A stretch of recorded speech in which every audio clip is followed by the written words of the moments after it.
දැන් කැනඩාවේ මොනවද ලැබෙන බෙනිෆිට්ස්? දැන් කැනඩාවේ ලොකු ටැක්ස් එකක් ගෙවනවානේ.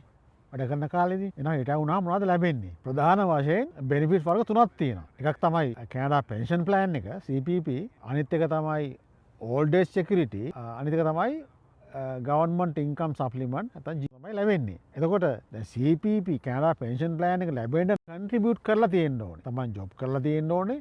ජොබ් එක කරන කාලේ ඒකට කන්ට්‍රිබියුට් කරලා තියෙන්න ඕනේ. එතකොට දැන් සෙල්ෆ් එම්ප්ලොයී වුණත් කරන්න වෙනවා. දැන් CPP එම්ප්ලොයර්ත් කන්ට්‍රිබියුට් කරනවා CPP එකට. දෙවන එක ඕල්ඩ් ඒජ් සිකියුරිටි. ඒක ලැබෙන්නේ අවුරුදු 65ට වැඩි වුණාම. නමුත් ඒක අවුරුදු 10ක් කැනඩාවේ ඉන්න ඕනේ ඒකට ක්වොලිෆයි වෙන්න. එතකොට CP ඕල්ඩ් ඒජ් සිකියුරිටි 750ක් විතර හම්බ වෙනවා. ඒක 750ක් ලැබෙන්න නම් අවුරුදු 18ට පස්සේ ඒජ් එක අවුරුදු 18ට පස්සේ අවුරුදු 40ක් කැනඩාවේ ඉඳලා තියෙන්න ඕනේ 65 වෙනකොට. දැන් කෙනෙක් එච්චර කාලයක් ඉඳලා නැත්තම් කොහොමද ඕල්ඩ් ඒජ් සිකියුරිටි එක කැල්කියුලේට් කරන්නේ? ඒක කැල්කියුලේට් කරන්නේ මෙන්න මේ විදිහට. 750 අරගෙන 40න් බෙදුවාම එනවා අවුරුදු ගෙවන ගාන. ඒ හිටපු කාලේ 65ට කලින් හිටපු කාලයෙන් වැඩි කරාම එනවා Tamanට ඕල්ඩ් ඒජ් සිකියුරිටි කීයක් ලැබෙනවද කියලා බලා ගන්න පුළුවන් ඒ විදිහට. නමුත් අවුරුදු 10ක් මිනිමම් ඉන්න ඕනේ ඒක කන්ට්‍රිබියුට් ඒකට ක්වොලිෆයි වෙන්න. දැන් අනිත් බෙනිෆිට් එක තමයි GIS ගවර්න්මන්ට් ඉන්කම් සප්ලිමන්ට් එක. ඒක ලැබෙන්නේ තමන්ගේ ආදායම අනුව. තනි කෙනෙක් නම් එයාගේ ඇනුවල් ඉන්කම් එක ඩොලර් 22000ට වඩා අඩු නම් GIS එක හම්බ වෙනවා.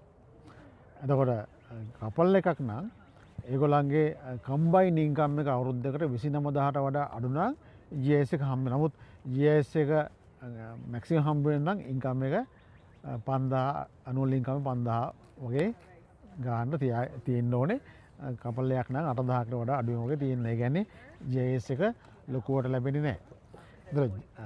ඉම්පෝර්ට් දෙයක් තමයි GIS ගවර්න්මන්ට් ඉන්කම් සප්ලිමන්ට් එක ලැබුණට ටැක්ස් ෆයිල් කරනකොට ඒක ඉන්කම් එකක් විදිහට සලකන්නේ නැහැ. ඒ කියන්නේ ඒකට ඉන්කම් ටැක්ස් ගහන්නේ නැහැ. ඕල්ඩ් ඒජ් සිකියුරිටි CPP ඒවා ඉන්කම් එකක් විදිහට සලකනවා. ඉතින් ඕවා තමයි කැනඩාවේ තියෙන ප්‍රධාන බෙනිෆිට්ස්.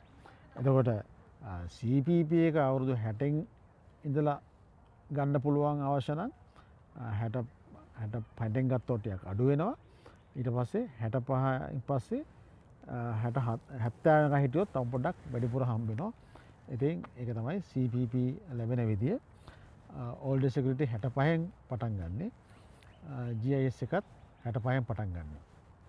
ඉතින් ප්‍රධාන වශයෙන් ඕවා තමයි කැනඩාවේ කොච්චර ටැක්ස් ගෙවුවත් කොච්චර කන්ට්‍රිබියුට් කරත් ලැබෙන්නේ රිටයර් වුණාම.